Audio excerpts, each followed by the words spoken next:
Hello, everyone. Good afternoon. Today, President Trump welcomed to the White House President Lopez Obrador of Mexico.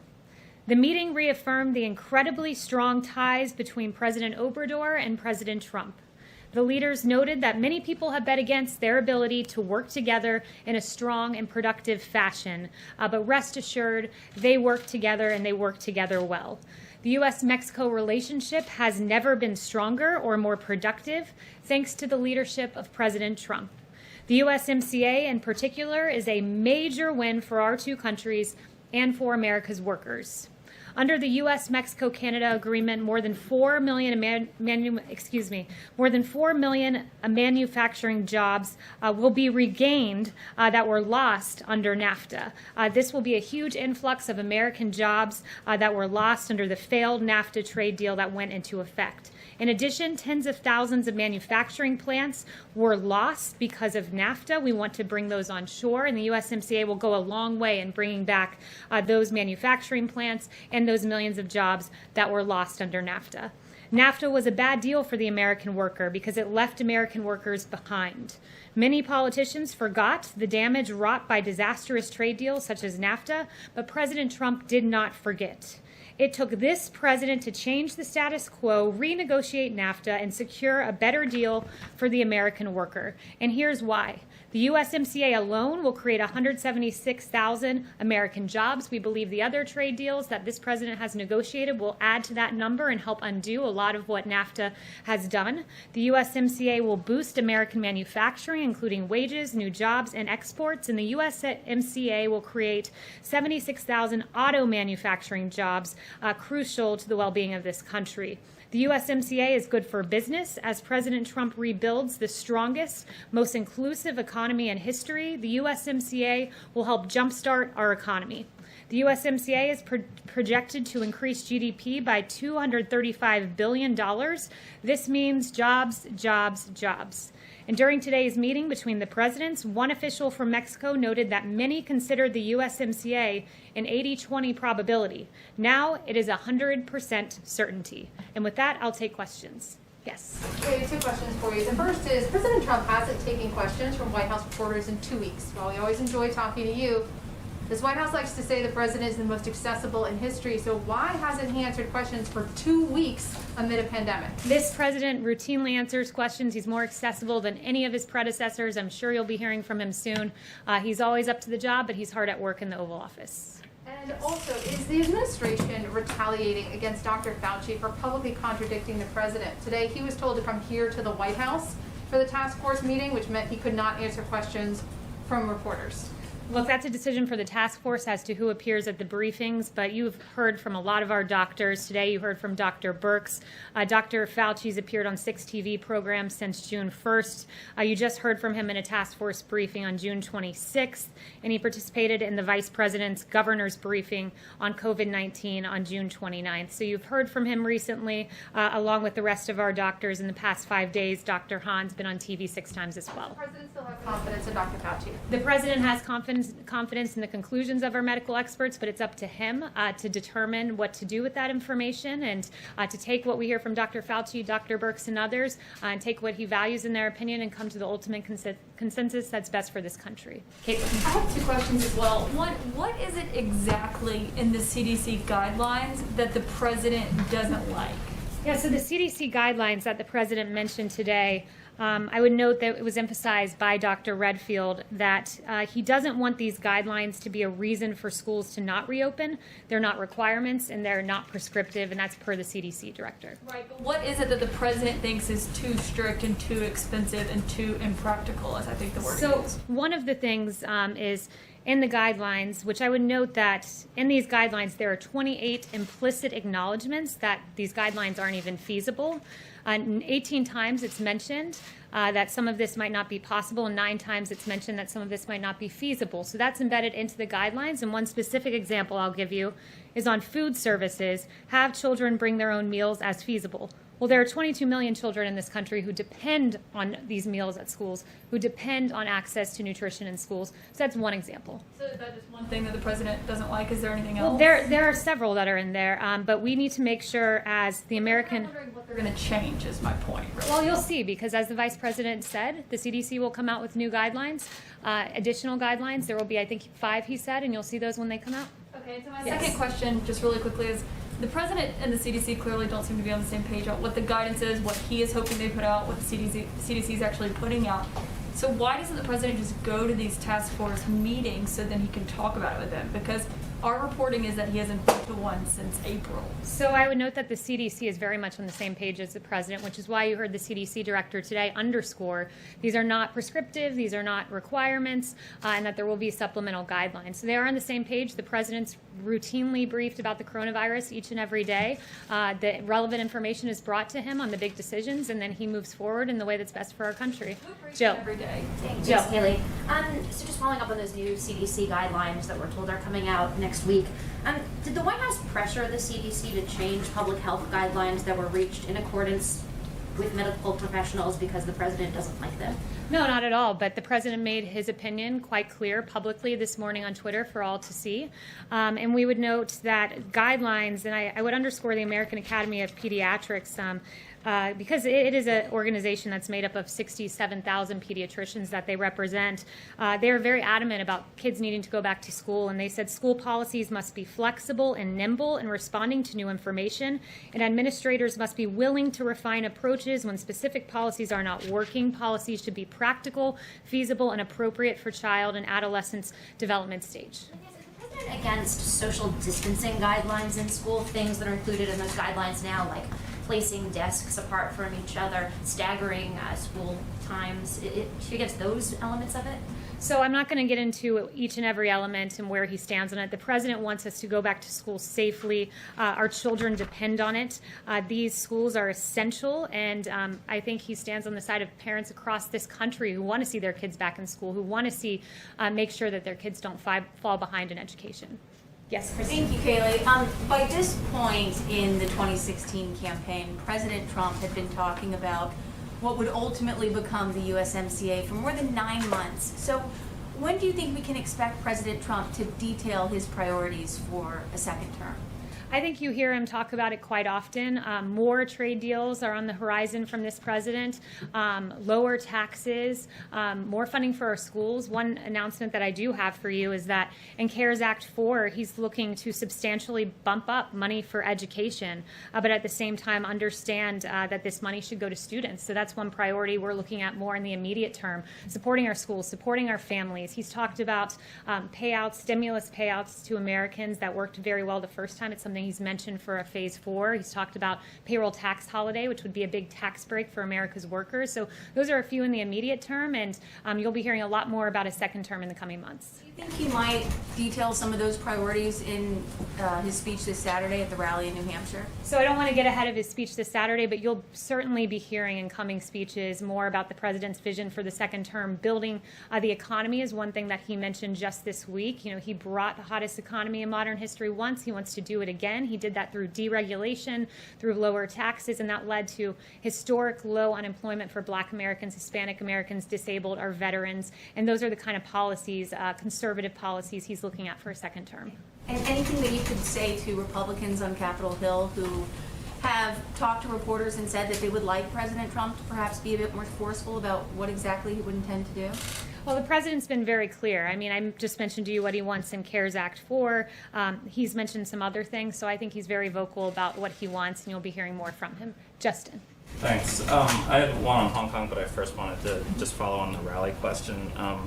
Just before you came out, the director of the Tulsa Health Department said that the president's rally very likely contributed to a surge in coronavirus cases in the city. We know that allies and advisors of the president also have tested positive since Tulsa, and in New Hampshire, masks are recommended but not required. So I'm wondering first why the president continues not to require masks at his rallies, considering we've seen the public health outcomes that come from it, and whether that or other changes are something that he might look at going forward. The president's been operating in accordance with CDC guidelines, recommended but not required. But as he said recently, if he weren't tested every day and he was in a situation where he couldn't distance, he would wear masks. We hand them out. They're handed out by the campaign, rather, at these events, and there's ample hand sanitizer, and it's people's individual choice as to whether to go. Do you have a response to the Tulsa Health Director sort of pointing out? I would just say that I have no data to indicate that on my end, but it's the decision of individuals whether to go. We encourage the wearing of masks. As the president said, if he couldn't distance, he would, but it's the individual choice of the person. And then on Hong Kong, I know the Chief of Staff and National Security Advisor have talked in the last couple of days indicating that the president might both sign the bill that was passed by Congress last week and hinted at additional action. So I'm wondering both if you have any updated guidance on the timing of those things, but also we've heard concern from U.S. companies that sort of aggressive sanctions that would be unlocked under the latest bill could hurt their businesses in Hong Kong and China. And so I'm wondering if you could kind of talk through the administration's thoughts about balancing how aggressively you would be sanctioning Chinese officials versus U.S. business interests. So I'm not going to get ahead of the president on what our actions on China will be, but you will be hearing about some upcoming actions that pertain to China, so I can confirm that. Yes. Yes, thank you, Kayleigh. So still on Hong Kong, this morning Robert O'Brien said that China has basically annexed Hong Kong. Can you explain what he means by that and what the administration plans to do about it? I think his words are quite clear. We've been quite clear from this podium that Hong Kong's special status is at risk because of the Chinese actions. So, just to follow up on annexation, what are the administration's plans on actual plans of annexation from the Israeli on parts of the West Bank? So I won't get ahead of the president on those actions. Yes. Jack. Thanks, Kayleigh. You mentioned education before. The president said in his tweet this morning that he might take funding away. First of all, why would he want to take funding away from schools? Second of all, which funding is he referring to specifically? And thirdly, what authority does he have to do that, given that most public schools are funded by local property taxes? So I would note that what I said to Kristen just a bit ago, he wants to increase funding and CARES for education, but he's looking at potentially redirecting that to make sure it goes to the student, and it is most likely tied to the student and not to a district where schools are closed. And I would note that he said this is something he may consider in the tweet. I heard what you said with regard to CARES, but with regard to the president, he was saying that as I guess a threat if Democratic governors or officials don't open schools in the way that he wants them. I'm just wondering, again, what authority he would use to do that and which specific funds he's targeting. Yeah, not in the ways that he'd want them to open. He wants them to reopen altogether. He wants students to be welcomed back to these schools because there are real consequences. Let's be clear about what we're talking about here. We're talking about a situation where you have the American Academy of Pediatrics talking about the negative impacts of children not in schools. Learning deficits is among them. There's increases in child and adolescent physical or sexual abuse because you don't have people reporting and notifying, like teachers and PE teachers and school personnel notifying health departments when they see signs of this. You have increased substance abuse, depression, and suicidal ideation, and this is from the American Academy of Pediatrics. So the president, he's going to push schools to reopen. These are grave consequences. Even CNN reporting that experts believe that the recent decline in calls to child abuse and neglect hotlines might really mean more cases are going unnoticed. This is unacceptable, and our schools are essential, and our teachers are essential workers, and he wants them to open, and that's why he's speaking out so strongly about this. Would he accept, Kayleigh, that the schools and the districts that are looking at this want to do it in the safest way possible, and that's why there seems to be some disagreement on how to do that most safely? Well, the president will always stand up to teachers unions who want to keep these schools closed because what is best for the child is for these schools to be open. That is pretty clear. Ebony. Want to keep the schools closed? Ebony.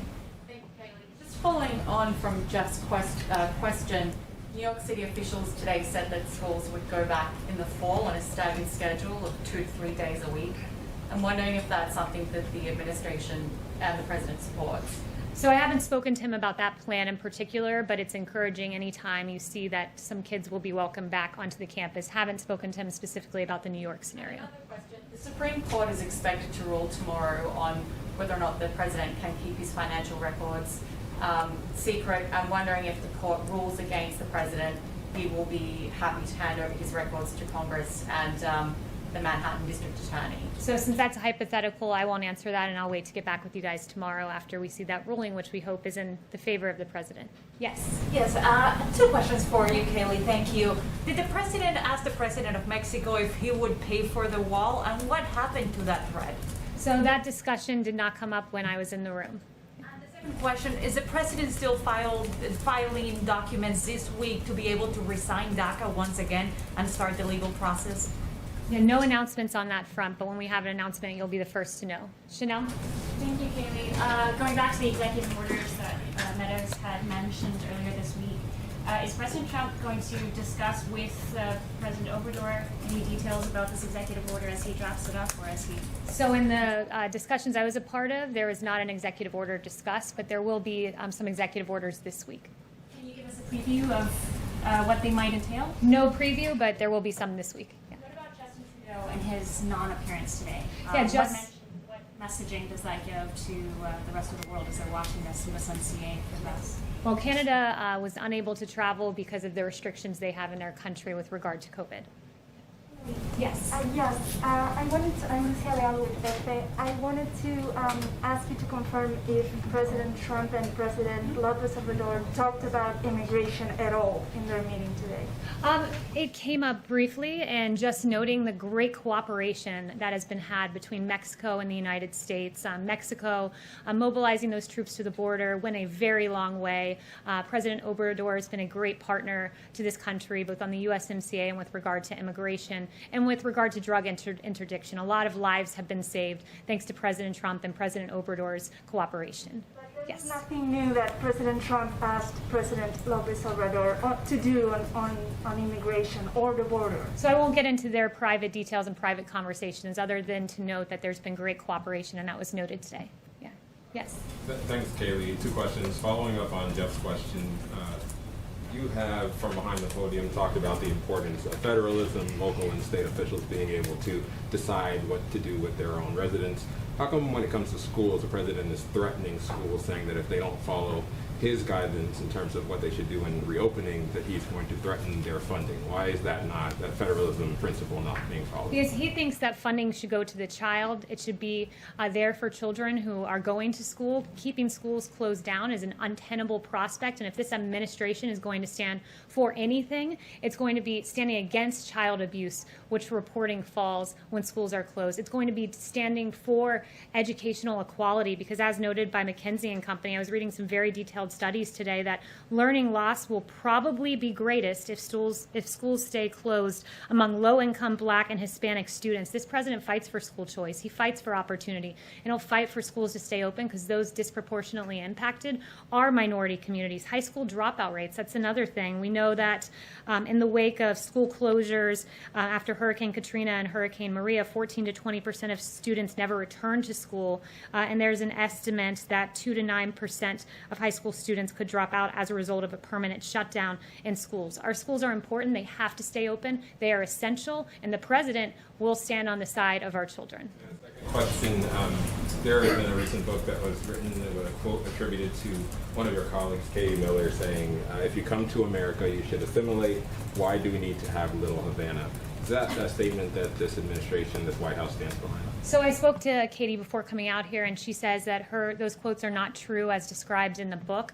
And I'll tell you this, that there is no greater ally of the Cuban community than President Trump.